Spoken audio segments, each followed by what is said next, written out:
Hebreos 2, 10 al 18, dice así la palabra de nuestro Dios. Porque convenía a aquel por cuya causa son todas las cosas, y por quien todas las cosas subsisten, que habiendo de llevar muchos hijos a la gloria, perfeccionase por aflicciones al autor de la salvación de ellos. Porque el que santifica y los que son santificados, de uno son todos, por lo cual no se avergüenza de llamarlos hermanos, diciendo: anunciaré a mis hermanos tu nombre, en medio de la congregación te alabaré. Y otra vez, yo confiaré en él. Y de nuevo, he aquí yo y los hijos que Dios me dio. Así que, por cuanto los hijos participaron de carne y sangre, él también participó de lo mismo para destruir por medio de la muerte al que tenía el imperio de la muerte, esto es, al diablo, y librar a todos los que por el temor de la muerte estaban durante toda la vida sujetos a servidumbre. Porque ciertamente no socorrió a los ángeles, sino que socorrió a la descendencia de Abraham. Por lo cual debía ser en todo semejante a sus hermanos, para venir a ser misericordioso y fiel sumo sacerdote en lo que a Dios se refiere, para expiar los pecados del pueblo. Pues en cuanto él mismo padeció siendo tentado, es poderoso para socorrer a los que son tentados. Podemos sentarnos.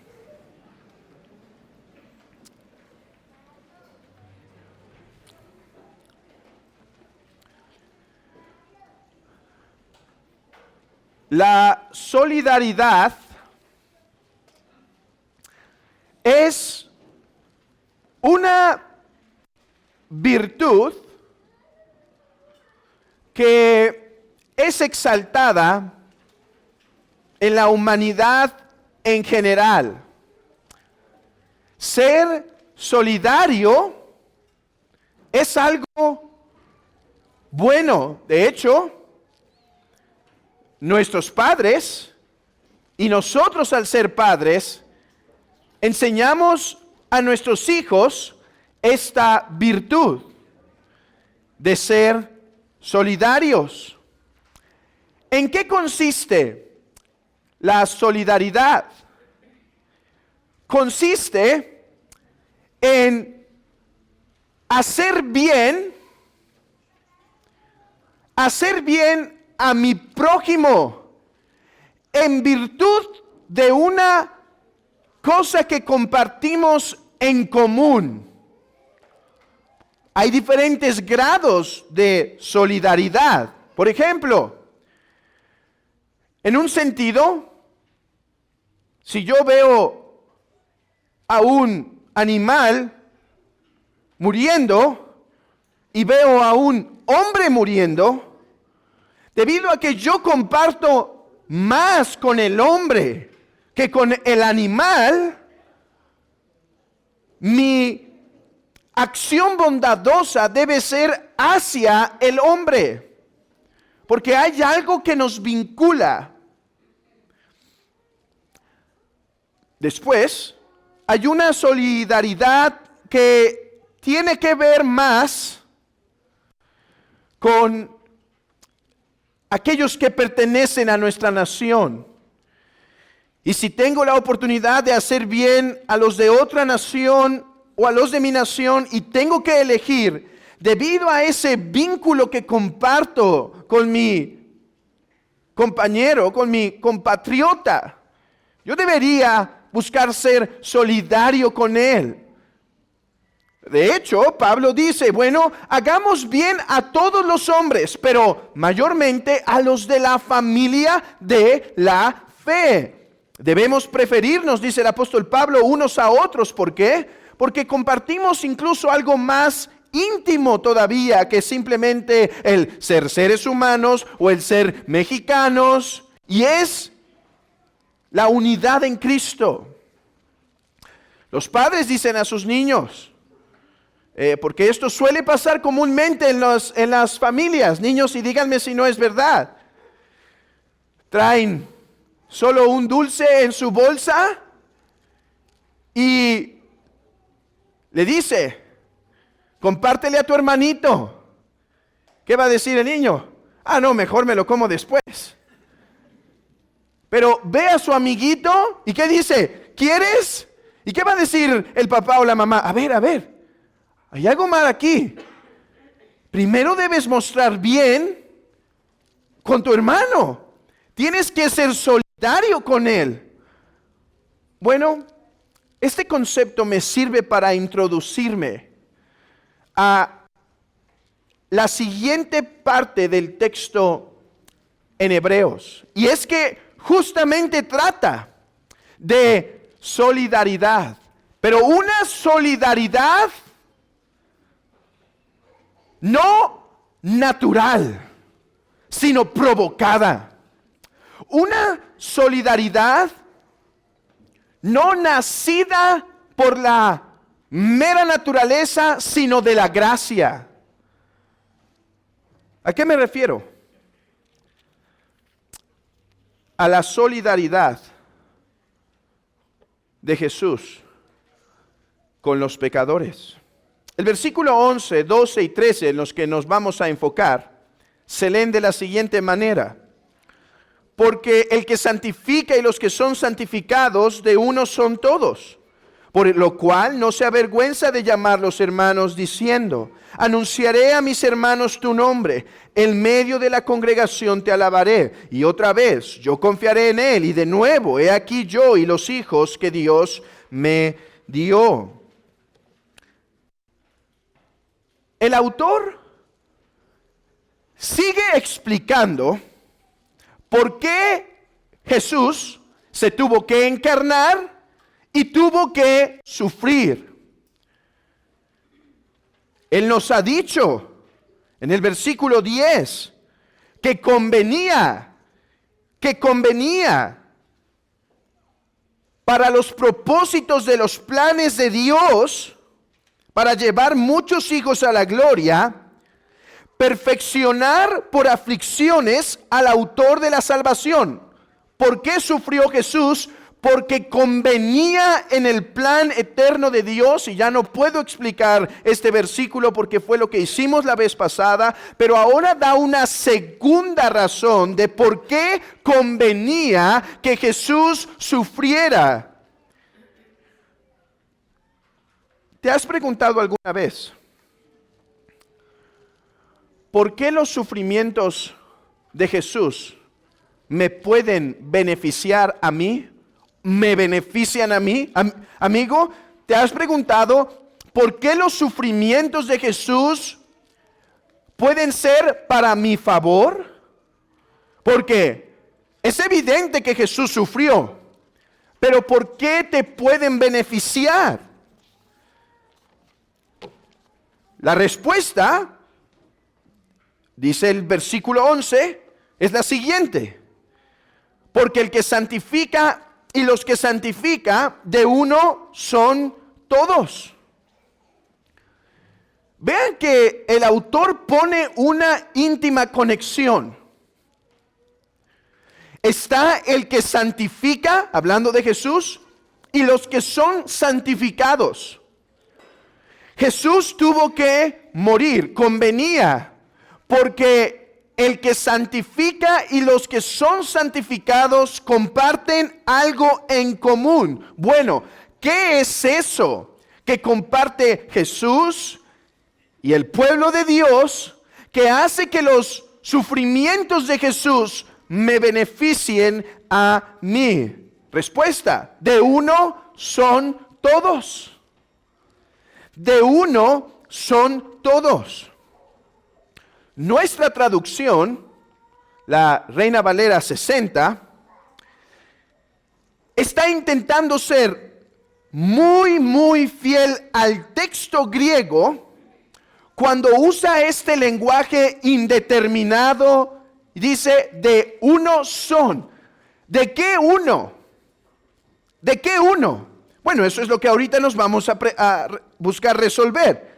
Pero así es como dice justamente en griego. Miren, ¿qué quiero decir? Déjenme leerles la Biblia de las Américas, cómo traduce esta frase. Él dice: Dice la Biblia de las Américas, porque tanto el que santifica como los que son santificados, todos son de un Padre. ¿A qué se refiere con que todos son de un Padre? Bueno, hay posibles interpretaciones. Algunos dicen que se refiere a Dios, otros que se refiere al padre Adán, u otros al padre Abraham. Bueno, esa es una interpretación del texto, porque el texto literalmente dice, de uno son todos. Y ese uno no habla de una persona necesariamente, porque la palabra puede aplicar para una persona o para una cosa. Pero ahí está la respuesta. ¿Por qué la muerte de Jesús me beneficia? Bueno, para aquellos que dicen, porque todos proceden del Padre, algunos lo interpretan así este texto, hay un problema. Los ángeles también proceden del Padre, pero no hay un vínculo. Mira, Jesús murió y su muerte fue preciosa y perfecta, pero no beneficia a los ángeles. Así que me cuesta trabajo pensar que esta frase de uno son todos significa que todos son del Padre, tanto Jesús que santifica como los que son santificados. No, yo pienso que la mejor forma de traducir esta frase o de interpretarla más bien es que de una misma cosa o de una misma naturaleza son el que santifica y los que son santificados. Por eso convenía la muerte de Jesús, porque al ser de una misma naturaleza les podía beneficiar. A ver, déjenme ir más tranquilo, porque lo que estoy diciendo podría confundir a algunos y no quisiera que nadie salga confundido en esto. Jesús es grandemente distinto a nosotros, infinitamente distinto a nosotros en un sentido, en que Él es verdadero Dios de verdadero Dios. De hecho, para encontrar esta distinción entre Jesús y nosotros no tenemos que ir muy lejos. Tan solo prestemos atención al versículo 11 cuando dice, porque el que santifica y los que son santificados. Esta forma de hablar de Jesús, el que santifica, es tomada del Antiguo Testamento. Por ejemplo, del libro de Éxodo, capítulo 31, versículo 33, Levítico 28, Ezequiel 20:12, donde habla de Dios como aquel que santifica a su pueblo. De manera que cuando dice que Jesús es el que santifica y nosotros los santificados, entendamos antes que nada, Jesús es infinitamente distinto a nosotros porque Él es Dios, Él es Yahvé, el Dios creador del antiguo pacto. Él es el omnipotente, el omnisciente, el que todo lo ve, el que está presente en todo lugar. Este Dios es totalmente distinto a nosotros. Y es que hay dos cosas que hacen a Jesús distinto. No solo es que somos pecadores, hermanos, y Él es santísimo. Entendamos, Él es Dios. Y Dios no es como tú y no es como yo, no es como nadie. ¿Como quién es Dios? ¿Como los ángeles? Ni como los ángeles. Dios es otro, en el sentido que no hay nadie como Él, como cantaba Jeremías, no hay semejante a ti, oh Señor. Jesús es absolutamente distinto a nosotros entonces, porque Él es el Dios que santifica y nosotros los santificados. Entonces, ¿a qué se refiere la frase de unos son todos? Porque he dicho que puede traducirse como de una misma naturaleza o de una misma sustancia son todos. Bueno, yo creo que lo que este texto nos está diciendo es que aunque Jesús es absolutamente distinto a nosotros, en un sentido es igual a nosotros. Porque tanto el que santifica como los que son santificados, todos son de la misma cosa, todos son de la misma sustancia. ¿A qué se refiere? Hermanos, a que Jesucristo, aunque es verdadero Dios, es verdadero hombre, igual a nosotros, exceptuando pecado.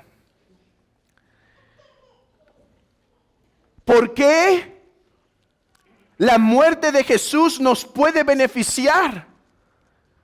Porque hay un principio de solidaridad entre Jesús y nosotros. Hay algo en Jesús y en nosotros que nos hace común, que establece un vínculo por lo cual su obra puede ser para nuestro beneficio. Vean, quiero que vean conmigo el flujo de pensamiento del autor. Quiero que vean este texto no como un texto aislado, sino en la cadena de pensamiento que está estableciendo. Porque se ha dicho que Jesús, en los versículos 1 al 4, es el juez y señor del mundo venidero. Y alguien preguntaría, ¿y entonces por qué murió? Bueno, murió porque ese era el camino para llegar en la gloria. Además, convenía al Padre, de acuerdo a su carácter y atributo de justicia, que si iba a llevar muchos hijos a la gloria, el pecado fuera castigado en Jesucristo. Pero además, convenía que Jesús muriera porque hay un vínculo de solidaridad, porque hay un vínculo en común entre Jesús y los que son santificados, entre Jesús y su pueblo. ¿Cuál es ese vínculo? Que son de una misma naturaleza. Jesús, en cuanto a que es Dios, es totalmente distinto a nosotros. Y por lo tanto, lo adoramos, porque es Dios de Dios, luz de luz, Dios verdadero de Dios verdadero. Pero en cuanto a que es hombre, Jesús es como nosotros. ¿Por qué la obra de Cristo nos puede beneficiar? ¿Por qué convenía que muriera? Porque debido a que ambos, Jesús y su pueblo, son de uno, son de la misma naturaleza, de la misma sustancia, podía actuar a su favor. Hermanos, en la providencia de Dios, no solo tendremos la oportunidad de hablar de la encarnación el 25 de diciembre, sino nos ha tocado en Hebreos una serie de exposiciones para hablar de su encarnación desde ahora. Y porque eso es lo que tenemos delante de nosotros.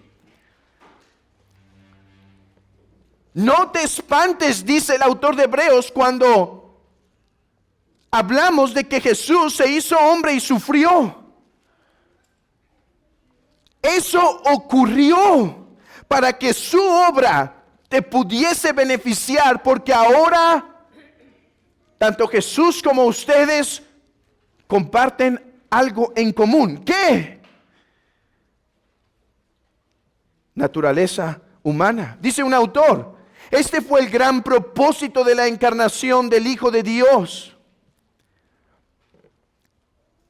que tomando una naturaleza humana pudiera cuidar de ellos. Y es por eso que dice el versículo, por eso no se avergüenza de llamarlos hermanos. Versículo 11, el que santifica y los que son santificados son de uno, son todos, por lo cual no se avergüenza de llamarlos hermanos. O sea, el autor está diciendo, hay algo en común entre Jesús, el que santifica, y su pueblo, el que es santificado. ¿Qué es eso en común? Que de uno son todos, o sea, de la misma naturaleza son. Por eso, porque son de la misma naturaleza. Porque Jesús es verdadero hombre y ellos también son hombres. Por eso no se avergüenza de llamarlos hermanos. ¿Qué es esto de que no se avergüenza? A ver, este texto hay que manejarlo con cuidado porque hay tanto humanismo en nuestra sociedad que podemos tender a interpretar este texto muy mal. Como si alguien no estuviera diciendo, bueno, es que Dios realmente o Jesús no se avergüenza de mí. Yo no me tengo que avergonzar entonces de mí mismo. Y empezamos a meter esa psicología barata de la superación personal al evangelio. No, ámate porque mira, Dios te ama. Y ve lo bueno que hay en ti porque Dios lo ve.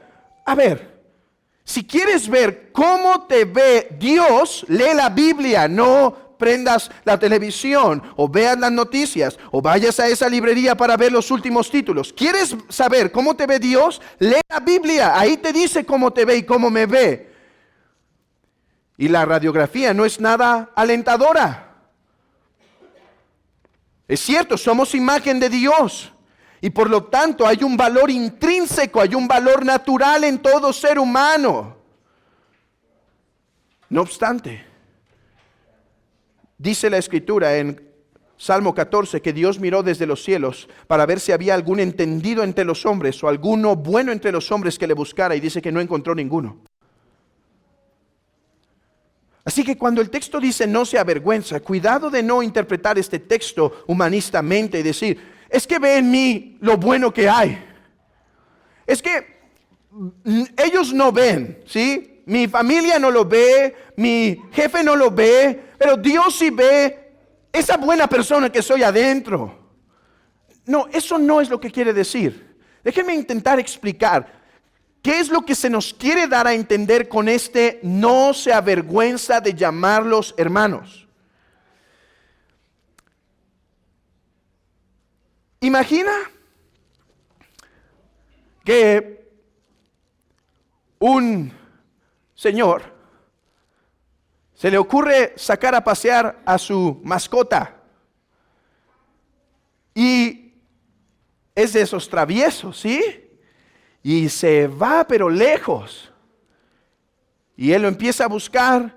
De repente viene un señor, así, alto, muy fuerte y con una cara de pocos amigos. Y viene con el perro así del pescuezo. Y ahí vas tú con tu perrito, sí, buscándolo. Y entonces te dice, ¿es tuyo? ¿Qué harían algunos? No, yo estoy buscando un gatito.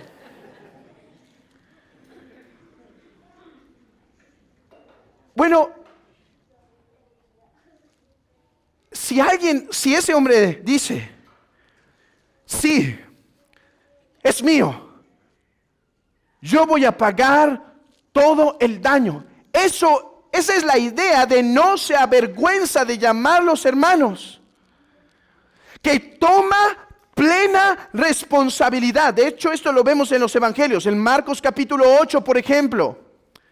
Cuando dice que si alguien se avergüenza de mí delante de los hombres, yo me avergonzaré delante de él. No quiere decir el sentimiento de sentir vergüenza tal cual, aunque a veces en nuestra experiencia eso puede ir acompañado.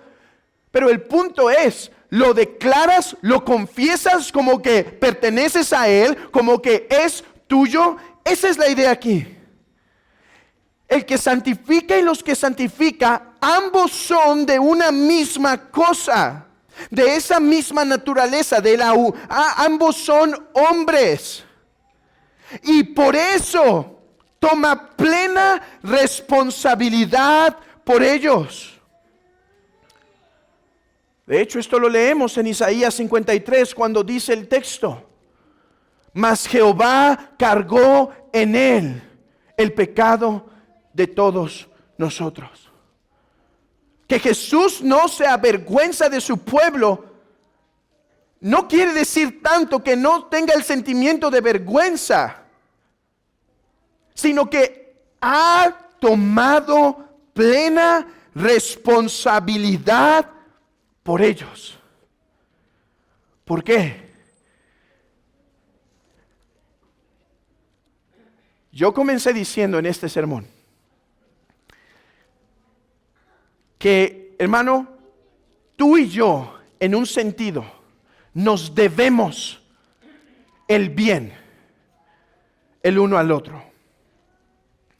De hecho, esta no es solo una verdad que los creyentes han entendido. Hubo una filosofía en los tiempos antes de Cristo y después también después de Cristo, llamado la doctrina estoica, en donde estos hombres decían, debido a que todos somos del género humano, nos debemos dar el brazo, hermanos, y en un sentido es verdad, nos debemos, pero ¿de dónde nace la solidaridad de la que hoy estamos hablando? No es natural.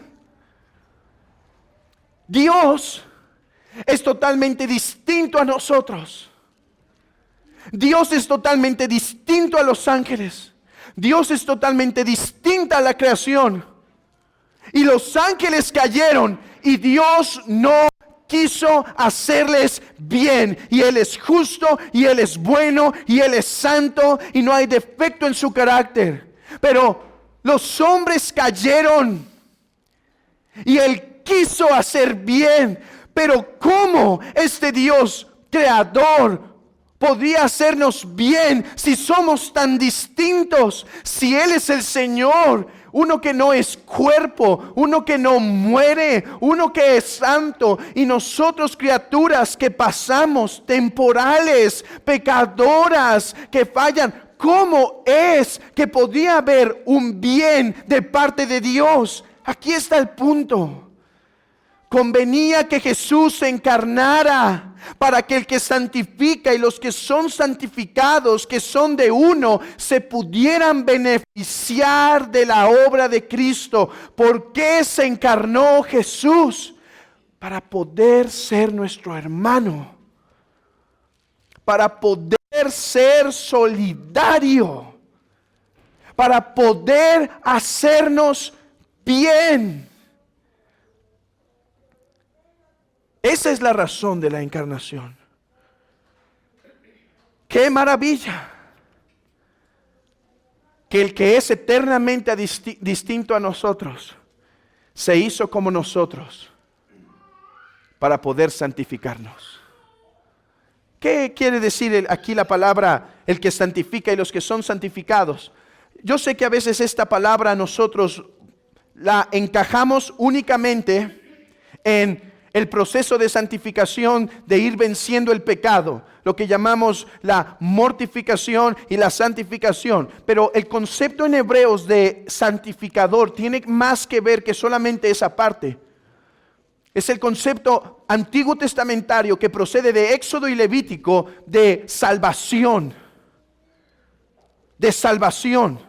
Aquí la palabra santificar quiere decir apartar de aquello que está establecido para condenación y ponerlo para que sea establecido para bendición. Jesús pudo salvarnos, santificarnos, porque tanto Él como nosotros somos de uno mismo, de una misma cosa, de una misma naturaleza. Pero hermano, esta realidad en común nació por gracia.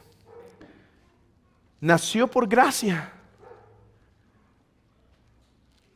Nos debemos entre los hombres un brazo estirado, porque naturalmente somos iguales. Pero Él no nos debía ese brazo estirado, Porque Él es infinitamente distinto a nosotros. Él es Dios, nosotros criatura. Oh, pero milagro de milagros. El Hijo se hizo hombre para poder hacernos bien. Y ahora, el autor de Hebreos va a confirmar esto a sus oyentes por medio de el Antiguo Testamento. Ya saben que le encanta, ¿no? Va a decir, a ver, yo estoy diciendo que Jesús sufrió porque el plan de Dios era llevarte al cielo. Pero no podía hacerlo si Jesús no se hacía como nosotros. Y no te espantes de esto, dice el autor de Hebreos. Esto ya estaba profetizado. ¿En dónde? En el Antiguo Testamento. A primera instancia, estos textos no nos hacen mucho sentido en el argumento, pero hermanos, he aquí la importancia de profundizar en el Antiguo Testamento. Bien dijo alguien, para entender el Antiguo Testamento necesito entender el Nuevo, pero también para entender el Nuevo hay que entender el Antiguo. El uno interpreta al otro, porque leemos el texto y dice, anunciaré a mis hermanos tu nombre, en medio de la congregación te alabaré. Bueno, más o menos. Y otra vez, yo confiaré en Él. ¿Esto qué tiene que ver? Yo confiaré en Él. Y aquí donde veo que se profetizó que Jesús se haría mi hermano. Y de nuevo, he aquí yo y los hijos que Dios me dio. Bueno, hermanos o hijos. El autor está citando Salmo 22 e Isaías capítulo 8. Y cuando uno comprende el contexto de lo que está pasando ahí, uno dice, ya. Así que déjenme confirmar esto que he establecido en esta mañana. Que Jesús se hizo hombre para poder ser nuestro hermano, para poder hacernos bien. Y ahora déjenme confirmar esto con la misma escritura. Abran sus Biblias rápidamente en el Salmo 22. Salmo 22 es un salmo mesiánico. De hecho, me encanta lo que dice aquí en nuestro texto en Hebreos. Dice, diciendo, ¿quién diciendo? El autor de Hebreos dice que Jesús está diciendo esto. Versículo 22 del capítulo 22 de los Salmos. Dice, anunciaré tu nombre a mis hermanos, en medio de la congregación te alabaré. Ahora, hay que entender esto. El Salmo 22 es un salmo mesiánico, como todos los salmos y todo el Antiguo Testamento. Pero el Salmo 22 habla particularmente de los sufrimientos de Cristo, físicos y espirituales. Versículo 1, por ejemplo, Dios mío, ¿por qué me has desamparado? Hay burlas. Versículo 8, se encomendó a Jehová, líbrele él. Pero en medio de esas burlas, el Señor está confiado en su Dios. Pero clama, no te alejes de mí. Versículo 11, porque la angustia está cerca. Versículo 19, mas tú, oh Jehová, no te alejes, fortaleza mía, apresúrate, libra de la espada mi alma, del poder del perro mi vida, sálvame de la boca del león y líbrame de los cuernos del búfalo. Y de repente corta el sufrimiento y dice, anunciaré tu nombre a mis hermanos. Este salmo nos va describiendo los sufrimientos de Cristo que eran necesarios, pero abruptamente corta y dice, anunciaré. Hermanos, ¿cómo debemos entender esto? Debemos entender esto a la luz de Juan 20. ¿Recuerdan que Jesús resucita? Va María Magdalena, y esto lo acabamos de ver hace un par de meses, y se toma de Jesús y él le dice, no, suéltame porque voy a mi Dios, voy a mi Padre y vuestro Padre. Bueno, en medio de la conversación, Jesús le dice a María Magdalena, abran sus Biblias en Juan 20, vamos rápido ahí.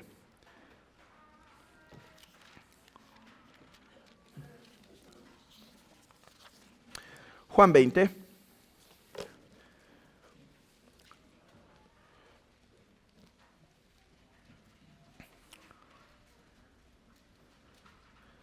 Perdón, perdí el... sí, versículo 17. Juan 20, 17. Dice, Jesús le dijo, no me toques, porque aún no he subido a mi Padre. Mas, ¿qué? Ve a mis hermanos. Ve a mis hermanos y diles, subo a mi Padre. ¿Y qué? Y vuestro Padre, a mi Dios y a vuestro Dios. Juan 20 está interpretando o está utilizando el lenguaje del Salmo 22. Está diciendo, hermanos, el Mesías sufre en el Salmo 22. Versículo 1, 2, 3 hasta el 21 está diciendo, estoy sufriendo, mi alma está turbada, mi cuerpo está deshecho, he sido avergonzado emocionalmente, he sido castigado espiritualmente. Pero hermanos, del versículo 21 al 22 hay un cambio. Resurrección. Y dice, ve y di a mis hermanos, o en nuestras palabras, anunciaré a mis hermanos tu nombre. ¿Qué quiere decir? Aquí nombre no quiere decir más que el título. Su nombre es tal. Aquí nombre quiere decir, anunciaré a mis hermanos tu salvación. ¿Cómo? Sí, entendamos esto. Jesús está diciendo en el Salmo 22, versículo 22, sufrí. Hermanos, escuchen el nombre de mi Padre. Su nombre es el Dios que salva. O sea, sufrí para ustedes. Resucita. Y va y dice, ve y di a mis hermanos que voy a mi Dios y a vuestro Dios, a mi Padre y vuestro. Diles, anúnciales que fue para ellos. El autor de Hebreos está confirmando que estaba profetizado desde antaño que Jesús se haría como nosotros para poder sufrir por nosotros. Ahora, continuemos un poco más allá. Abran sus Biblias en Isaías capítulo 8. Y este texto es más difícil todavía que el otro. Es más difícil ver su relación, pero cuando entendemos el contexto nuevamente, veremos la claridad. Déjenme contar brevemente qué está pasando aquí. Israel se ha aliado con un pueblo enemigo para atacar a Judá. Y Dios le dice a Acaz, no temas, no te van a vencer, yo voy a estar contigo. En el versículo 19 dice, no vayas con los adivinos para resolver esto, no te asocies con otros, yo te voy a rescatar, yo te voy a defender. De hecho, el versículo 9 dice, reuníos pueblos y seréis quebrantados, oíd todos los que sois de lejanas tierras, ceñíos y seréis quebrantados, y disponeos y seréis quebrantados. Tomad consejo y será anulado, proferid palabra y no será firme, porque Dios está con nosotros. Y aquí se usa ese texto que encontramos en Primera de Pedro capítulo 3. No llames conspiración a lo que los hombres llaman conspiración. O sea, si el mundo está diciendo serán destruidos, recuerden que tienen un Dios detrás que los sostiene. Bueno, llegamos al versículo 17 y encontramos algo interesante. Y aquí Isaías está funcionando nuevamente como David en la mañana. Aquí Isaías está funcionando como si tuviera un parecido con Cristo. Isaías es aquel siervo que fue santificado. Es aquel sacerdote santo que está hablando la palabra de Dios. O sea, es uno que no merece castigo en sí mismo. Versículo 17 dice, esperaré pues a Jehová, el cual escondió su rostro de la casa de Jacob. Escuchen, y en él confiaré. Versículo 18. He aquí yo y los hijos que Dios me dio, y los hijos que me dio Jehová, somos por señales y presagios en Israel, de parte de Jehová de los ejércitos, que mora en el monte de Sión. El punto de Isaías es: vienen grandes calamidades, viene gran destrucción por el pecado del pueblo, pero yo permaneceré fiel, pero yo permaneceré justo, y por esa fe, por esa justicia que yo tengo, el pueblo será preservado. Mis hijos y yo somos la señal, dice. ¿A qué se refiere con sus hijos? Bueno, uno anticipaba destrucción, pero el otro esperanza. Por la fe, digámoslo así, por la fe de Isaías, el pueblo de Judá sería rescatado, sería salvado, sería favorecido, porque permaneció firme. Regresemos entonces a Hebreos capítulo 2. Hebreos 2. ¿Qué está diciendo aquí el autor? Está diciendo: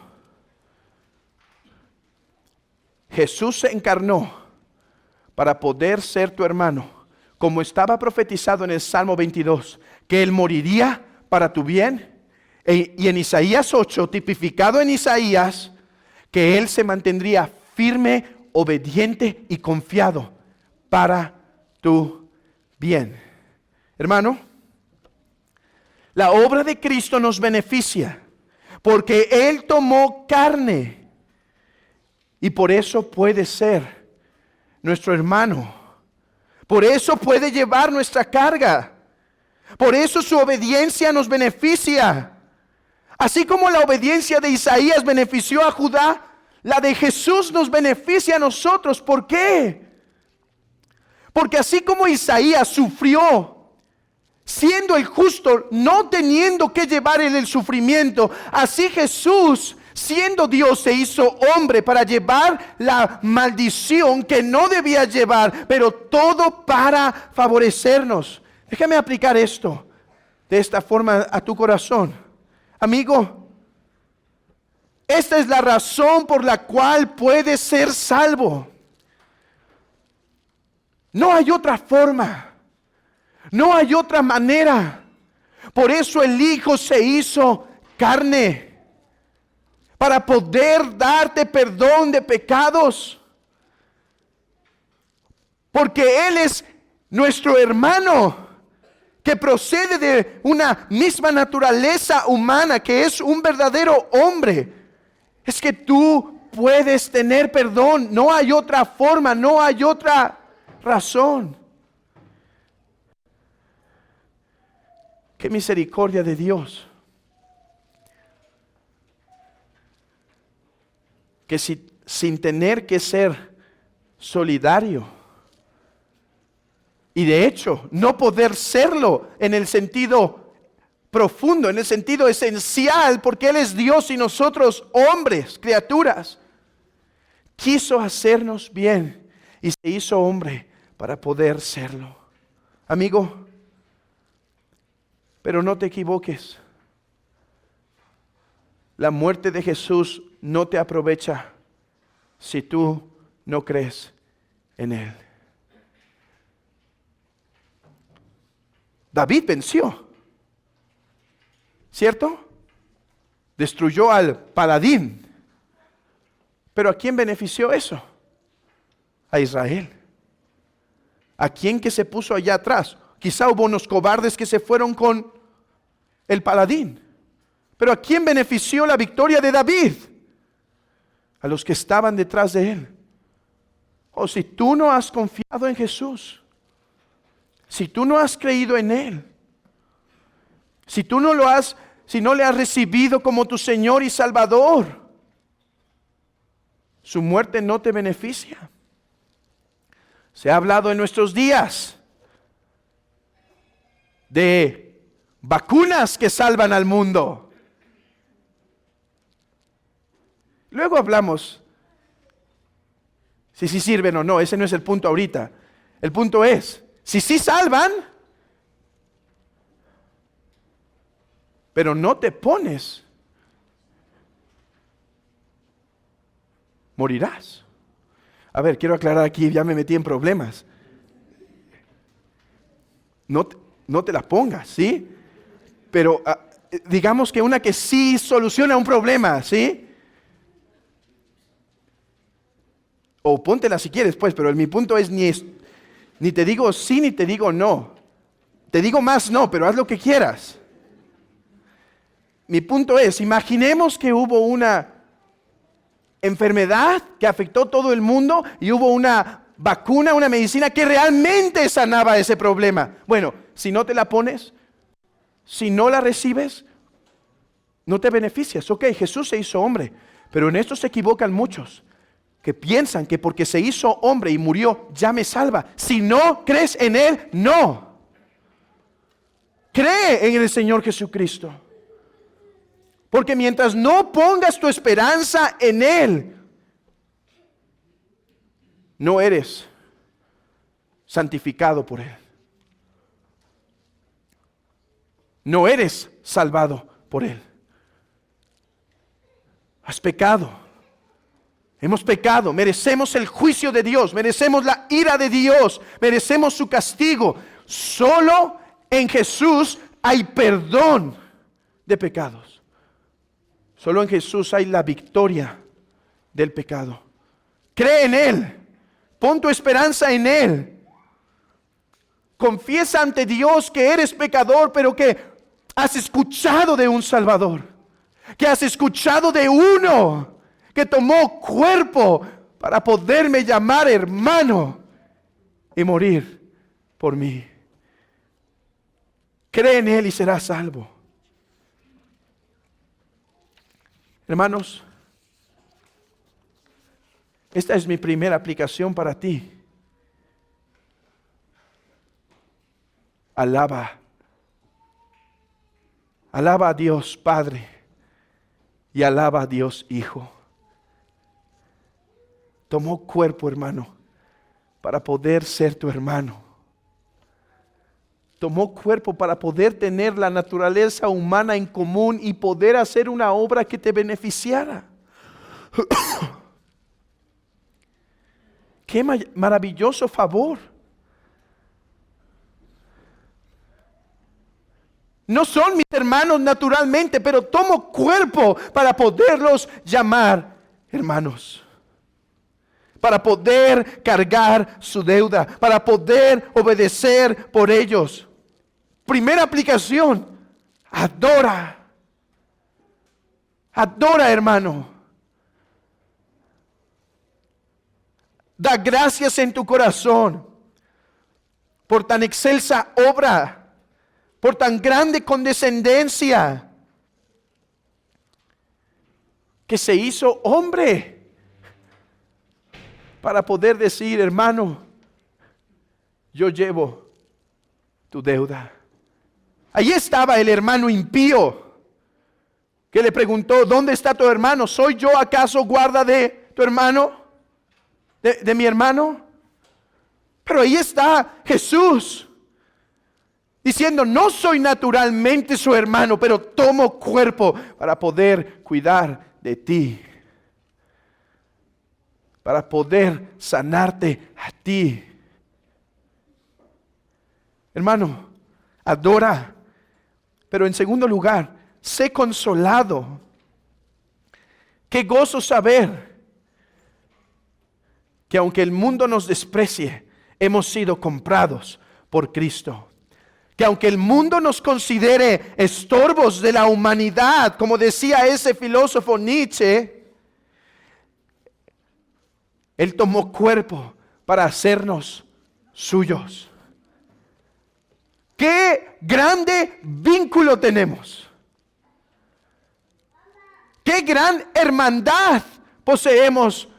Solidaridad tenemos con Él. Esa unión.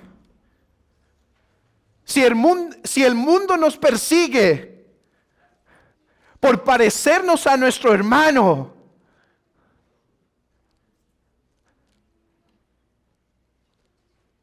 ese sufrimiento es digno y es precioso. Pero hermano, consuélate además en segundo lugar al entender que este hermano mayor jamás te va a rechazar por ser débil, torpe, necio, testarudo. Oh, hermanos, tengo hijos en casa y sé que los hermanos mayores muchas veces no son así. Van a jugar y su hermanito quiere estar con él y dice, no, tú no me convienes en el equipo, tú en el otro. Niños, aprovecho para decir, Jesús cuida de sus hermanos. Y debemos imitarlo a Él. Pero regresando al punto, hermano, tomó cuerpo para poder salvarte, para poderte decir, hermano, para poder decir, tengo tu misma naturaleza. ¿Crees entonces que te va a rechazar por más torpe que podamos ser? No lo hará, hermano. Toma consuelo en esto. Por más débil que seamos, puedes acercarte otra vez a Él y pedir su ayuda. Déjame decirlo así. Por más que te has atorado del barandal y has tenido que llamar como ese niño chiquito, oye, otra vez me atoré, otra vez me quedé encerrado. Así Él no se va a cansar de sus hermanos, porque para eso tomó carne, hermano, para poderte hacer bien. Ve a Él. Necesitas esta semana otra vez ayuda porque otra vez has fallado. Ve a Él. ¿Te da pena porque otra vez has fallado ante el Señor, has pecado? Ve a Él. Él vino para hacerte bien y no mal. Tomó carne para eso. Tomó carne para favorecerte. Tomó carne para poderte decir, mi hermano. Porque Él dice, ¿quién es mi padre y mi madre y mis hermanos? Sino el que hace la voluntad del que está en los cielos.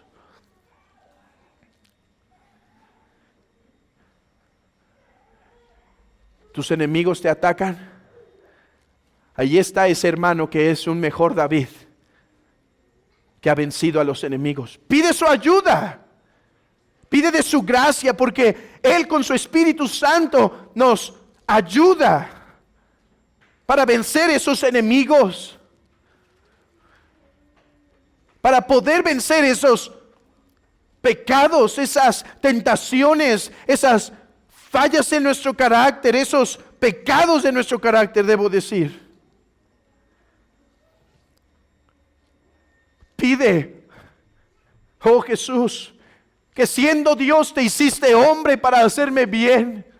Oh, dame de tu Espíritu Santo para poder continuar, porque ese hermano no va a rechazar llenar la cantinflora una vez más para seguir caminando en el desierto y darnos de su Espíritu Santo aguas que satisfacen y llenan el corazón.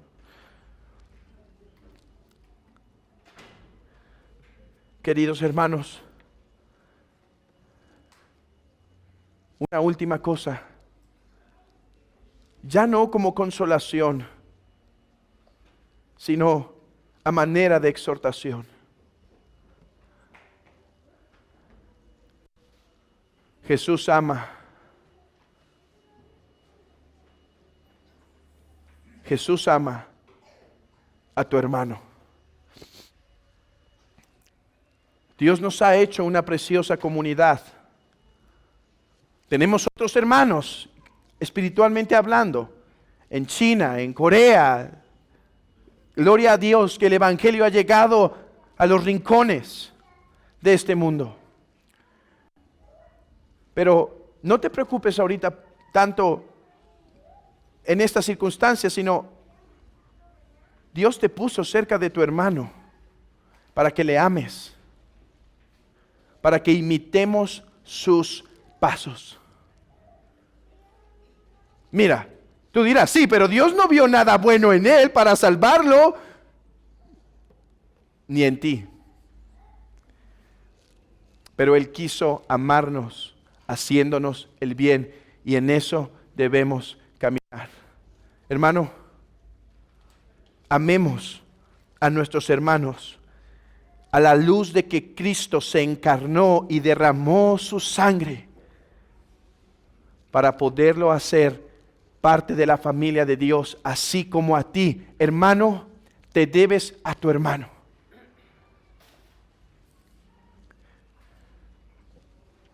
Por eso, la Escritura dice claramente que aquel que rechaza la iglesia de Dios es como si rechaza a Dios mismo.